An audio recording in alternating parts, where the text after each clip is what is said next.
ਹੁਣ ਸਿੱਖੋ ਮਾੜਾ ਟਾਈਮ ਕੱਢਣਾ, ਹਾਰਡ ਵਰਕਿੰਗ ਵਾਲਾ ਰੂਟ ਨਹੀਂ ਉਹ ਛੱਡਣਾ। ਜਾਣਦਾ ਏ ਜੱਗ ਕੋਈ ਘੜੀ ਹੋਈ ਗੱਲ ਨਾ, ਅੱਖਾਂ ਬੰਦ ਕਰਕੇ ਮੁਸੀਬਤਾਂ ਦੇ ਹੱਲ ਨਾ। ਕੰਮ ਕਰੋ ਸੋਚਾ ਛੱਡੋ ਆਸ ਰੱਖੋ ਪ੍ਰੋਵਾਈਡਰ ਤੇ, ਰੋਟੀ ਉਹ ਵੀ ਖਾਂਦਾ ਜਿਹੜਾ ਪਿਆ ਏ ਡਿਵਾਈਡਰ ਤੇ। ਹੌਲੀ ਹੌਲੀ ਹਾਸਲ ਮੁਕਾਮ ਹੁੰਦਾ ਆ, ਹੌਲੀ ਹੌਲੀ ਮਿਹਨਤਾਂ ਦਾ ਨਾਮ ਹੁੰਦਾ ਆ।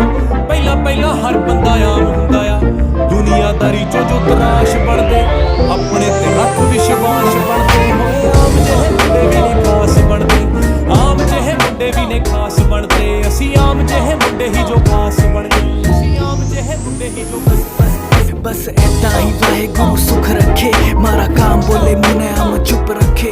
वही यार सारे बैठे जी वैगन में, जो साथ मेरे घूमे थे स्कूटर